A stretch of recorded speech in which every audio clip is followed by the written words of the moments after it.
Put your hands behind your back. Stop resisting! What is happening here? Stop resisting!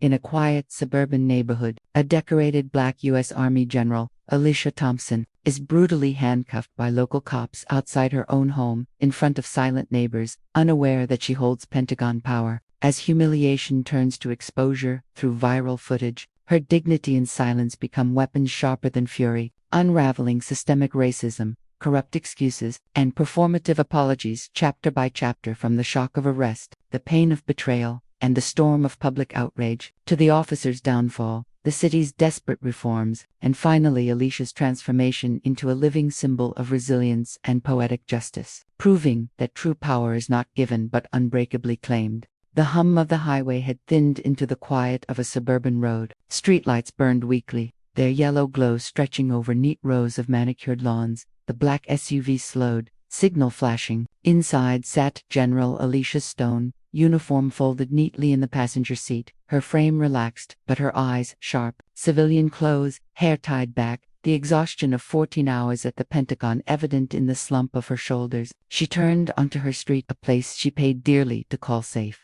The flashing blue and red cut across her rearview mirror. She inhaled slowly, steady. The vehicle behind her surged forward, sirens chirping once before fading. A signal. She pulled over.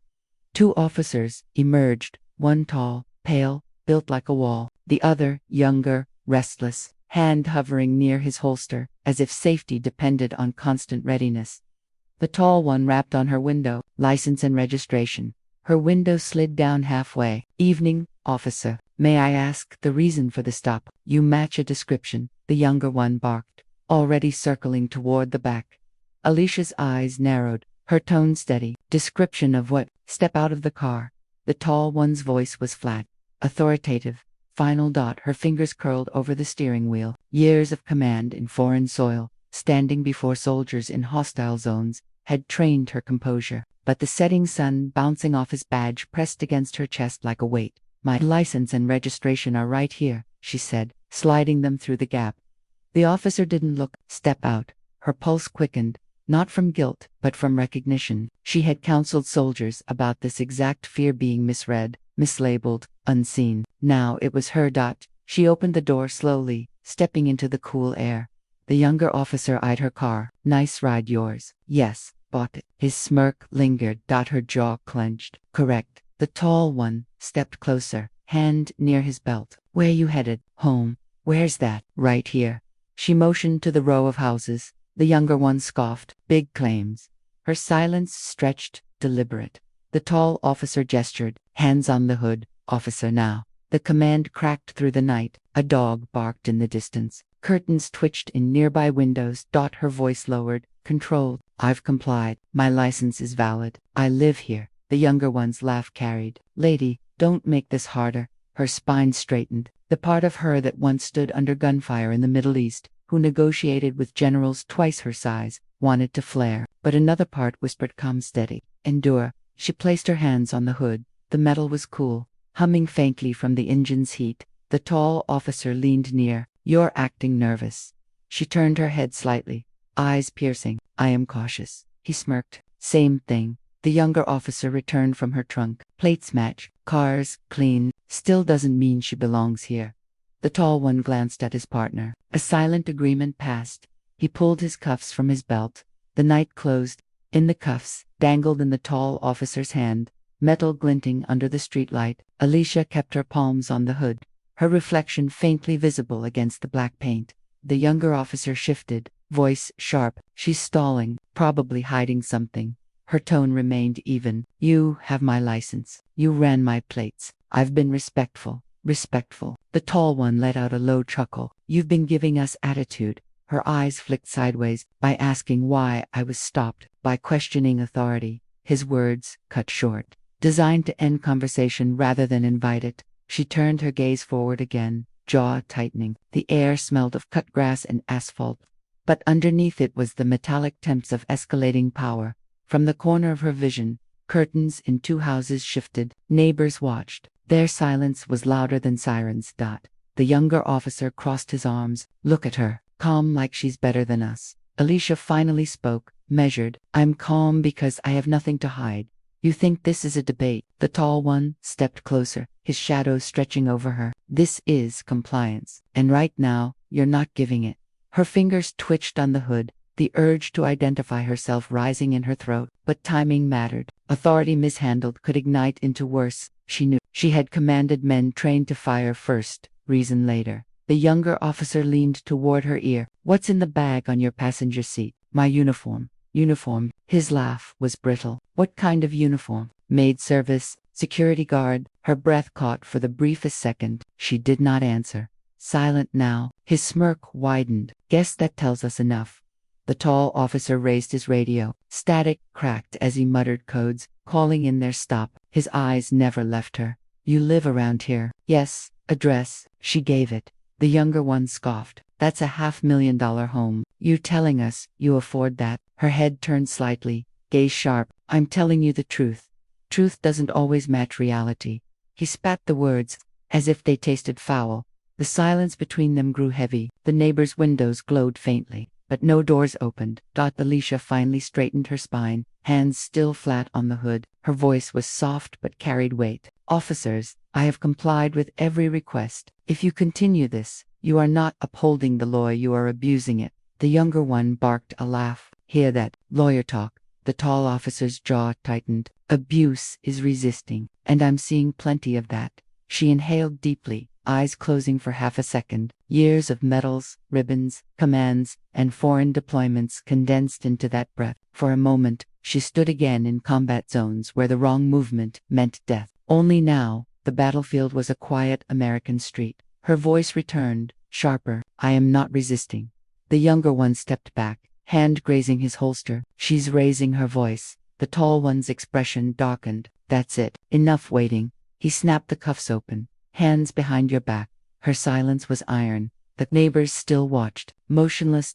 And the weight of their silence pressed harder than the cuffs ever could. The tall officer's voice carried finality. Hands behind your back. The street seemed to shrink around Alicia. Porch lights glowed. A dog barked twice. Then silence thickened again. The neighbors' shadows lingered behind curtains close enough to see, far enough to remain uninvolved. Alicia didn't move. She measured her breathing, every inhale deliberate. Her hands stayed flat on the hood, knuckles pale against the glossy black paint. The younger officer shifted impatiently. What, you deaf? He gave you an order. Her reply came low, steady. I've given you no threat. There is no cause for cuffs. 'Cause the tall one's laugh was humorless. Lady, you're standing in front of a badge. That's all the cause needed. The younger officer stepped closer, practically vibrating with adrenaline. She's testing us. Don't let her. The tall one leaned in, his shadow covering her face. Last chance. Alicia lifted her head slowly, eyes cutting toward him. You are making a mistake. His lips curled. We'll decide that. The younger officer grabbed her wrist suddenly. Cold metal clicked. The second cuff followed with practiced speed.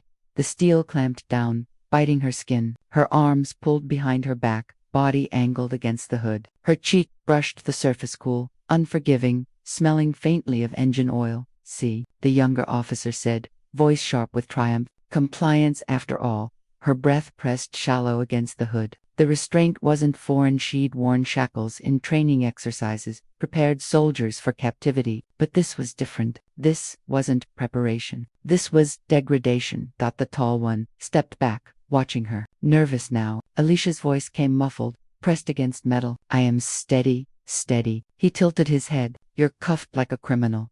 Her words cut through the air, deliberate. I've been cuffed before, in combat training, war zones, prisoner drills, but never in my own neighborhood, for driving home. The younger officer barked a laugh. Listen to this one. Thinks she's a soldier. Her silence followed, heavy. The tall one motioned toward the curb. Sit her down. They guided her forward, grip rough, forcing her onto the concrete edge of the sidewalk. The night air bit at her skin. The cuffs pinched, digging deeper with every shift. The younger officer stood over her, sneer etched into his face. Funny? Who? You act calm, but look at you, sitting on the curb like everybody else we bring down. Her gaze rose to him, unflinching. Look closer. I am not like everybody else. The tall officer crossed his arms. Everyone says that, until records prove otherwise. Her voice lowered, sharpened. Records will prove otherwise. He smirked. Unimpressed. The silence stretched again. From the house across the street, a child's voice whispered faintly, "Mom, what's happening?" Curtains shifted. The mother's voice hushed him quickly, pulling him away from the window. Alicia's eyes closed briefly. That silence, that pulling away, echoed louder than insults. The younger officer's tone turned mocking. "Bet she's got some sob story ready. Everyone's got one." She opened her eyes, staring at the asphalt. "I have more than a story." The tall officer leaned down slightly. "What's that supposed to mean?" She looked up, gaze steady as stone. "It means this uniform on my seat has weight you cannot measure." He scoffed. "Uniform? Lady, Walmart sells uniforms too." The younger one chuckled, nudging his partner. "Maybe she's a janitor or security guard at the mall." Her silence returned. The cuffs cut deeper, her hands tingling from the strain, but her posture never collapsed. Inside, her thoughts churned images of deployments, folded flags handed to grieving families, soldiers saluting her across battle-scarred fields. She remembered the faces of men who doubted her, saluting anyway when her orders saved lives. Now, here, in a quiet suburban street, none of that mattered. She was just a body to restrain. The tall officer stepped back, muttering, "Dispatch, better get back soon." "I don't like her tone." The younger officer laughed again, restless energy buzzing. "Tone's all she's got." Alicia sat still, her voice carrying one last time into the night. "No, what I have is patience. And that, officer, is something you're running out of." The words lingered, sharp as steel. And though they mocked her again, a flicker of unease rippled between them. The curb was cold against Alicia's legs. Her wrists throbbed in the cuffs, the sharp metal cutting into her skin with every subtle movement. She sat tall despite it, shoulders squared, chin high. The younger officer paced in front of her, restless. "So, General," he stretched the word in mockery, "you expect us to believe you live here, in that house?" He jabbed a finger toward her driveway. "Yes," Alicia answered flatly. He smirked. "Big house, nice car, not bad for someone like you." Her gaze sharpened. "Someone like me," the tall officer intervened, arms crossed, tone deliberate. "Don't twist his words. He means people who don't fit the neighborhood profile." "The neighborhood profile?" Alicia let the phrase roll off her tongue like poison. "Exactly." The younger officer grinned. "See, you catch on quick." Her silence landed heavy. Behind them, one of the patrol car radios crackled faintly with static. Neither officer moved to answer. Instead, they loomed over her as if proximity itself carried power. The tall officer bent slightly, speaking low. "You could make this easy. Tell us the truth about why you're really here." "I told you." Her voice remained unbroken. "I live here. I was driving home."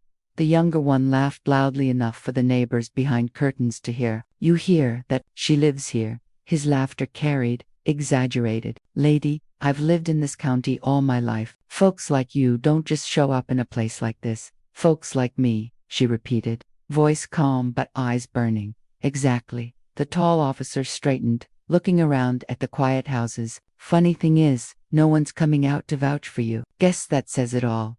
From across the street, a faint glow of movement behind a curtain, betrayed eyes, watching. No one stepped outside. Alicia spoke, controlled. "Silence doesn't mean agreement. It means fear." The younger officer scoffed. "Fear of what? You, please." "Fear of you." For a second, the words cut sharper than cuffs. The tall officer's jaw flexed, his gaze narrowing. The younger one shook his head. "You've got a mouth on you. That's the problem. People like you think you can talk your way out of anything." Alicia's reply was low, clipped. "I don't talk my way out. I stand my ground." He leaned in, sneering. "Not standing now. You're sitting on the curb like every other suspect I've put down." Her lips parted slightly, then closed again. Her restraint was visible, deliberate. The tall officer shifted, breaking the silence. "Run her plates again." The younger one grabbed the radio, muttering codes. A pause, static, then dispatch's voice confirmed. "Vehicle registered. Valid address matches." The tall officer frowned. "Run it again." "It already run it." The younger one obeyed, repeating the process. Again, the confirmation echoed back. Valid address matched. No outstanding issues. Still, they stood unmoved. The younger officer glanced at Alicia, mock sympathy in his tone. Guess paperwork doesn't tell the whole story. Bet the car's not even really hers. Probably bought in someone else's name. Her voice came sharper now, cutting through his words. Every document matches, every detail aligns, yet still, I'm here, humiliated on my own street. That is not law, that is bias. The tall officer's voice hardened. Bias, careful with that word, careful. Her laugh was humorless, short. I've risked my life in deserts and jungles, in places you've only seen on screens. Careful is all I've ever been. The younger officer rolled his eyes. Here she goes with her soldier story again. Alicia's silence returned, not submission, but refusal. She lifted her chin higher, cuffs biting deeper as if testing her endurance. The tall officer sighed, muttering under his breath, people these days, always a victim. She caught it. Victim, no. I am not your victim, but tonight, you are making yourselves mine. Both officers froze, exchanging a glance. The younger one's bravado faltered, but he forced a laugh. Big talk for someone sitting on concrete. Her eyes held his. Concrete doesn't define me. My record does, and when you finally check it, you'll wish you had listened sooner. For the first time, unease flickered across the tall officer's face, a shift, small but undeniable. Still, he straightened his posture, hiding it beneath authority. We'll see. But in the silence that followed, the certainty they carried began to crack. The cuffs cut deeper with every heartbeat. Alicia's arms had gone numb, but her mind remained sharp, calculating. Every second stretched, the officers circling her like predators certain of their dominance. The younger one leaned against her SUV, smirking. You should thank us, really. Keeping neighborhoods safe, keeping people like you from causing trouble. Her voice was low. Even, you've caused more trouble tonight than I ever could. The tall officer crouched slightly, meeting her eyes. Lady, you're lucky it's just cuffs. Push a little harder, and we'd be talking felony charges. Her lips curved into the faintest, coldest smile. And you're lucky I haven't pushed back. The younger one barked a laugh. Hear that? She thinks she's dangerous. Alicia's gaze cut through him. Not dangerous, powerful. The tall officer scoffed, shaking his head. Power, sitting in cuffs on a curb. Yes, she replied. Her tone held no tremor, no doubt. The silence that followed was heavier than all their posturing. Finally, she straightened as much as the cuffs allowed. Her voice carried, deliberate and sharp. Officers, one last time, check my identification.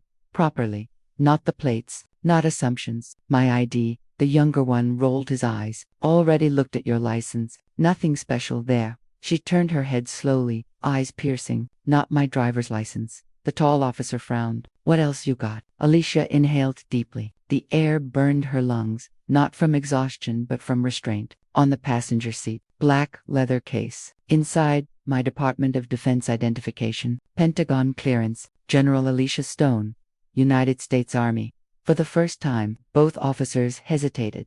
The younger one snorted, trying to mask the crack in his confidence. Pentagon, that's cute. Everyone's got some fake badge lying around these days. Her words sliced cleanly. Run it. The tall officer hesitated, then nodded toward the car. Check the case. The younger one muttered under his breath, yanked the door open, and retrieved the black leather case. He flicked it open lazily, then froze. The ID gleamed under the streetlight, a gold seal, a rank, a photo that matched her perfectly. His smirk evaporated. Ahe, he swallowed, his bravado thinning. This looks real. Alicia's voice cut in, cold and unrelenting. The tall officer snatched the case, eyes scanning. His face shifted, color draining as the weight of the emblem registered. His jaw clenched.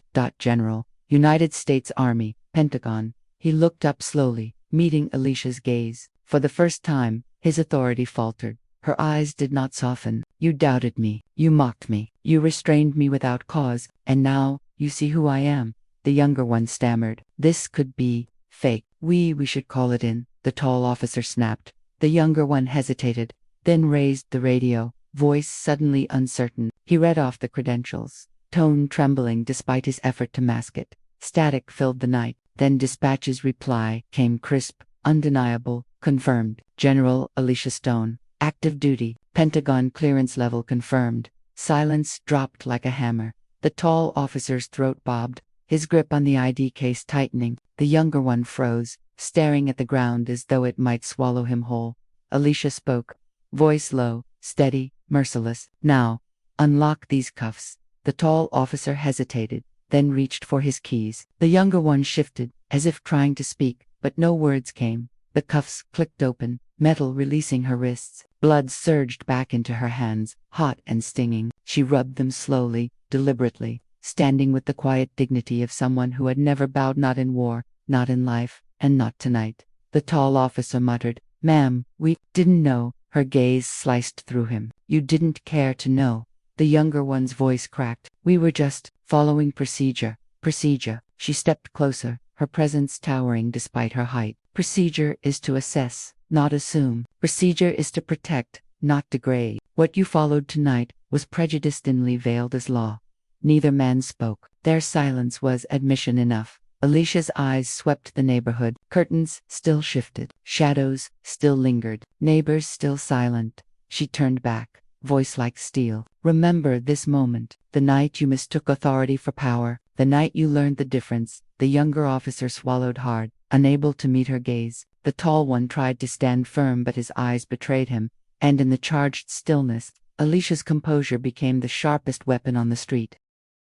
The cuffs hung loose in the tall officer's hand now, useless metal that moments ago had symbolized control. Alicia stood before them, wrists sore, her calm composure cutting deeper than anger ever could. The younger one shifted his weight nervously, glancing at his partner. "So, what do we do now?" His voice, stripped of confidence, sounded small. The tall officer swallowed. We call it in. Get a supervisor here, fast." Alicia's voice interrupted, sharp and final. "I already made the call." Both officers froze. Her words carried weight, not volume. "While you were circling me like predators, I pressed one button. Pentagon protocol. They know where I am, and they're on their way."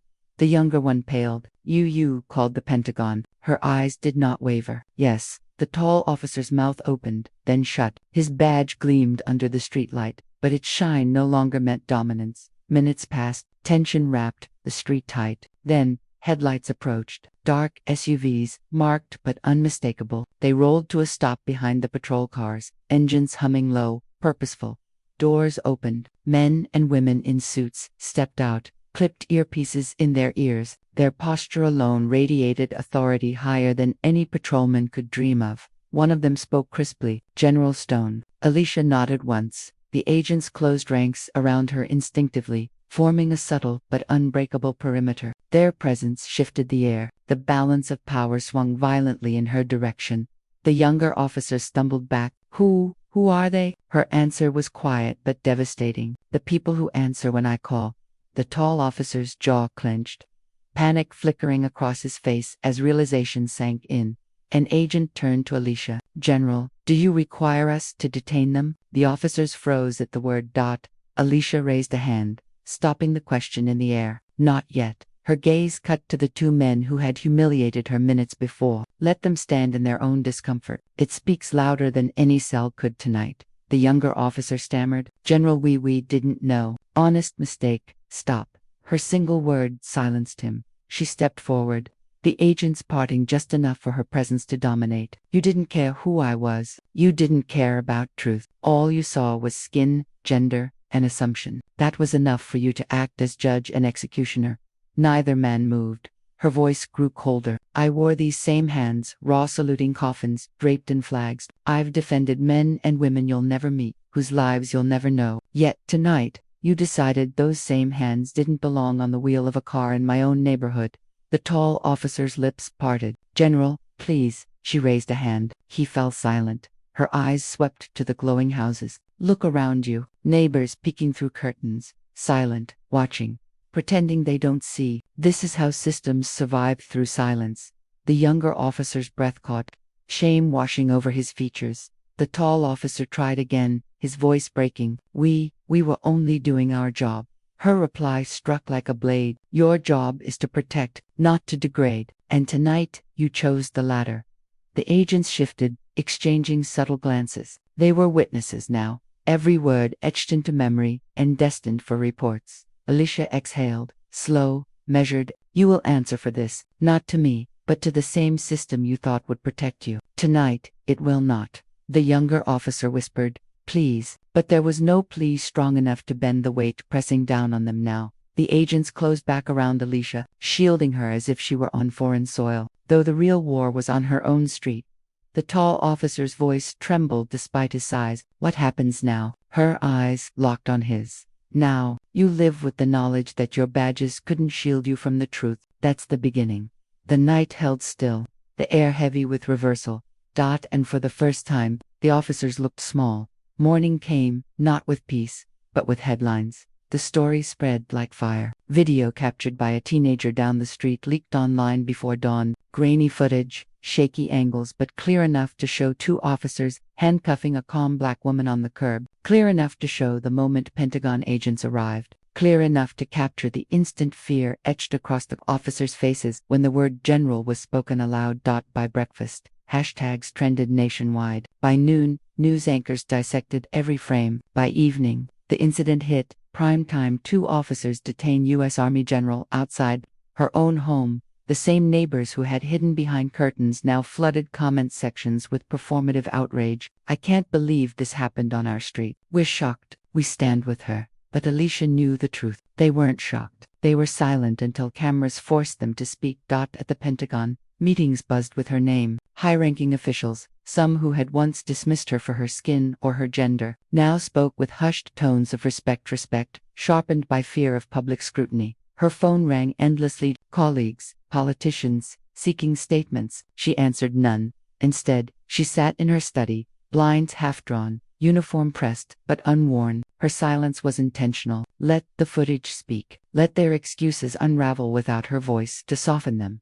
City officials scrambled. Press conferences were hastily arranged. The police chief appeared before cameras, tie too tight, smile too forced. We deeply regret the misunderstanding, he began, words brittle. Our officers believed they were acting in good faith. A reporter cut in. Good faith. She showed ID. Her plates matched. She complied. What good faith is that? The chief stammered. We will be conducting a full internal review. The clip went viral by evening. Meanwhile, the two officers avoided the spotlight. Their names leaked online anyway. Photos surfaced, their social media histories dissected. Old posts, jokes, casual words, suddenly evidence, patterns emerged. The narrative tightened. In a small apartment, the younger officer watched himself plastered across screens. His girlfriend's voice trembled. You said it was nothing, just routine.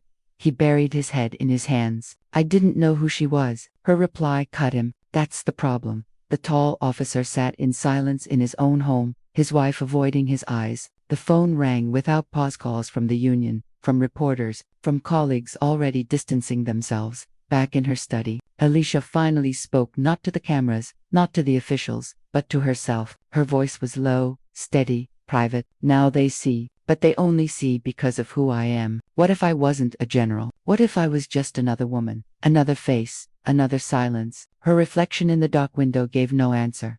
Later that evening, a friend from the Pentagon called. His voice was tense. Alicia, they're begging you to make a statement, to calm it down. Her answer was clipped. I won't calm their storm. Let it rage. He hesitated. You're making enemies, she replied, voice like iron. I already had them. The line went quiet. That night, Alicia walked outside. The street was quiet again, as if pretending nothing had happened. But every window carried the memory. Every neighbor carried guilt they'd never confess.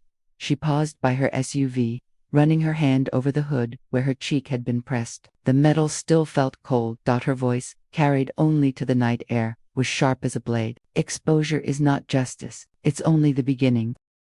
The city pulsed with tension. The headlines hadn't cooled, they had sharpened. The footage wasn't just viral anymore, it was evidence. Civil rights lawyers filed motions, advocacy groups demanded resignations, politicians, sensing the wind, positioned themselves on the right side of outrage. But Alicia refused to step into their theater. She did not attend rallies, did not give speeches, did not let herself be used as a symbol on anyone's podium. She remained silent. The silence unsettled them more than fury ever could. Behind the scenes, a storm gathered. The Internal Affairs investigation released findings. Both officers violated protocol. The report avoided the word racism, but the subtext was undeniable. They had no probable cause. They ignored identification. They escalated without threat. The city prepared to offer a settlement. Money meant to buy silence. But Alicia did not need their money. She needed truth. when she finally spoke. It was not through a press conference, but through a testimony delivered at a closed-door Senate committee hearing. Every word was on record. Her voice cut through the chamber like steel. I was not detained because of suspicion. I was detained because of perception. The perception that a black woman standing outside her own home was criminal. My rank did not shield me until the moment they realized what that rank was. Had I been anyone else, I would be another headline without a name. That is not a mistake. That is a system. The senators shifted in their seats. Some stared down. Others scribbled notes. Cameras were barred from the room, but transcripts leaked within days. Her words became the headline they could not spin. The two officers faced hearings of their own. The younger one broke first, his voice unsteady before the disciplinary board. I didn't mean, I just thought. The board chairman interrupted coldly. You thought wrong. You thought based on race. The tall officer held himself tighter, jaw clenched, anger barely contained. We were doing our jobs. No, the chairman replied. You were abusing the badge. Both men were stripped of duty, not fired, yet suspended pending review, but the city could no longer protect them from public fury. Their names flooded search engines, job applications rejected, families strained, respect from their peers dissolved. They walked streets under stairs sharper than the ones they once cast. Poetic justice did not need bars to feel like prison. At the Pentagon, whispers grew into statements. Alicia's quiet defiance, her refusal to play the victim or the political pawn, reshaped her reputation. No longer just the black woman who rose through ranks, she became the general who turned her silence into a weapon sharper than speeches. She attended meetings as she always had, but now every eye lingered on her a second longer, some with respect, some with fear. Both served her. One evening, a senior official pulled her aside. You understand you've made enemies, General. She met his gaze without flinching. I didn't make them, I exposed them. The city's settlement offer doubled, then tripled. They wanted her silence. She refused. Instead, she wrote a statement and sent it to every major news outlet. I don't want their money. I want their change. The sentence ignited the nation. At last, the chief of police stood before cameras again. This time, his face wasn't just forced, it was broken. We are terminating both officers effective immediately. We will be implementing bias training and external oversight. This department failed General Alicia Thompson, and by extension, this city. For that, we apologize. But apologies were too late. The city saw the weakness, the scramble, the performance, and Alicia, standing at her window watching the press conference on muted television, did not smile. Justice was never a smile. Justice was a balance, and balance required weight. She whispered to herself, almost prayer-like, let them carry it. Weeks later, the story still simmered. The officers, unemployed and disgraced, faded into obscurity. The city council approved reforms, not out of morality but out of fear. Neighbors who once hid behind curtains crossed the street to offer her greetings, their eyes avoiding hers. She returned none. Alicia walked her street again at dawn, uniformed sharp, stride steady. The same houses, the same faces. But everything had shifted. The silence of the neighborhood was no longer indifferent, it was guilty. Poetic justice was not flames, not riots, not a spectacle. It was the quiet ruin of those who believed power shielded them. It was watching them choke on the silence they once forced on others. And in that silence, Alicia stood not broken, not vindicated, but unmovable. Months passed. The headlines cooled, replaced by new scandals, new tragedies, but the scar remained etched in the city, in the department, in the Pentagon, and in Alicia herself. The officers were gone. One moved states, changed his name, tried to vanish. The other fought his termination in court, only to lose publicly, his bitterness spilling out in interviews nobody cared to finish. Their downfall was not dramatic, but it was permanent. The police chief resigned under pressure. The city appointed a replacement first woman, first black leader in the department's history. She accepted with a vow, we can't undo the past, but we can choke the roots that feed it.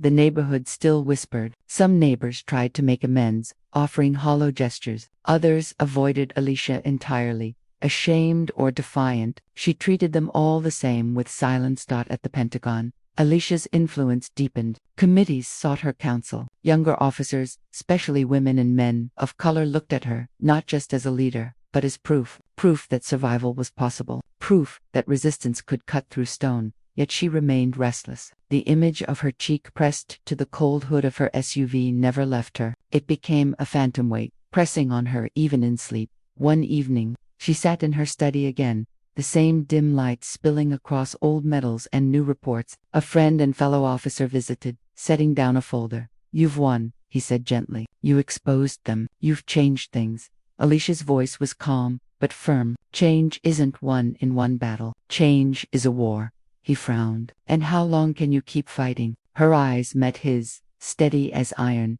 until the last breath.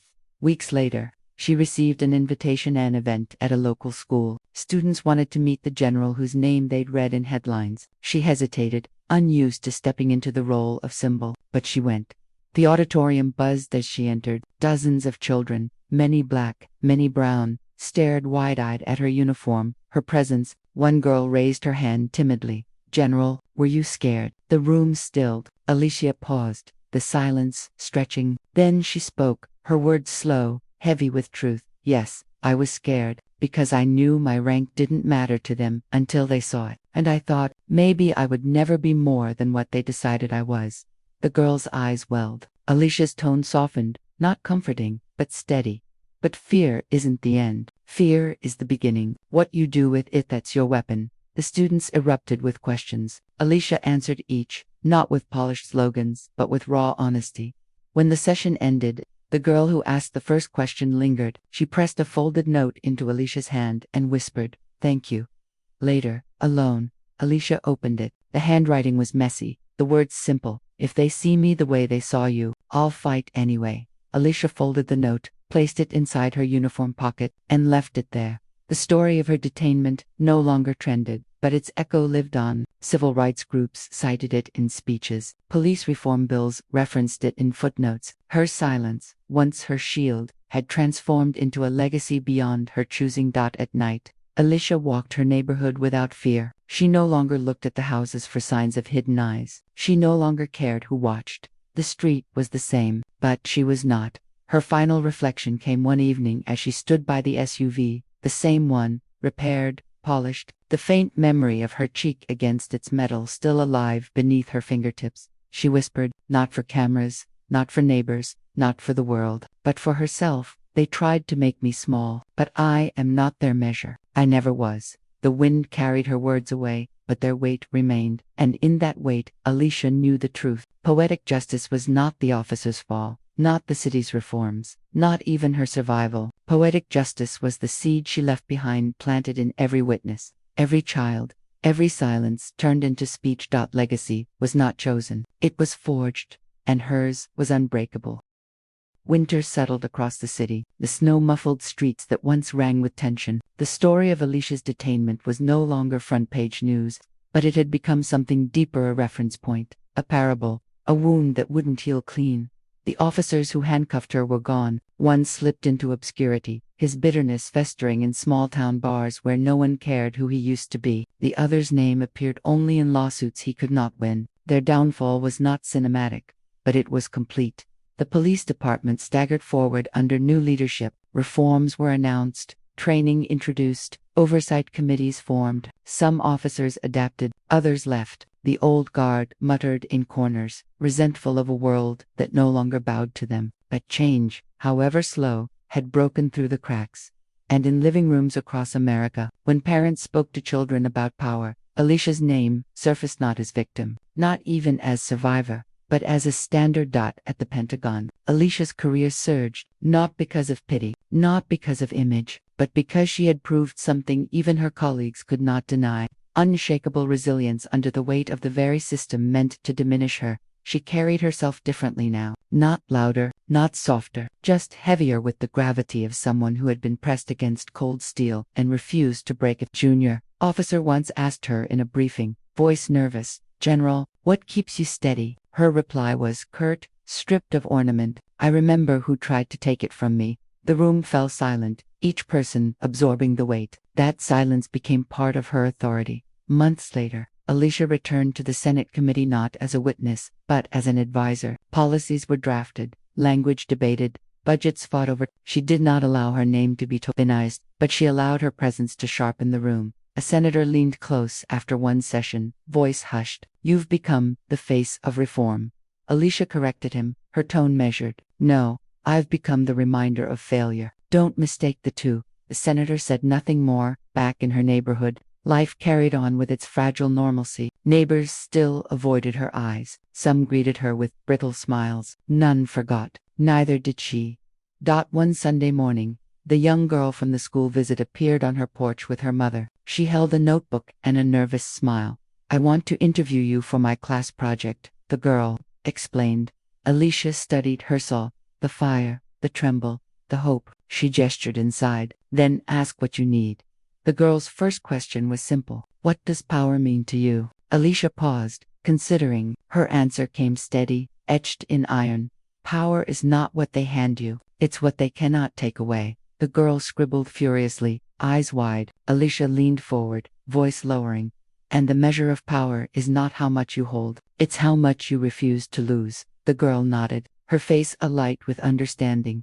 That night, Alicia walked her street again. Snow crunched beneath her boots. The same SUV sat in her driveway, its hood gleaming under the pale streetlight. She stopped, placing her hand against the metal one final time. The memory of handcuffs, of the cold press of steel, lingered faintly, but it no longer weighed her down.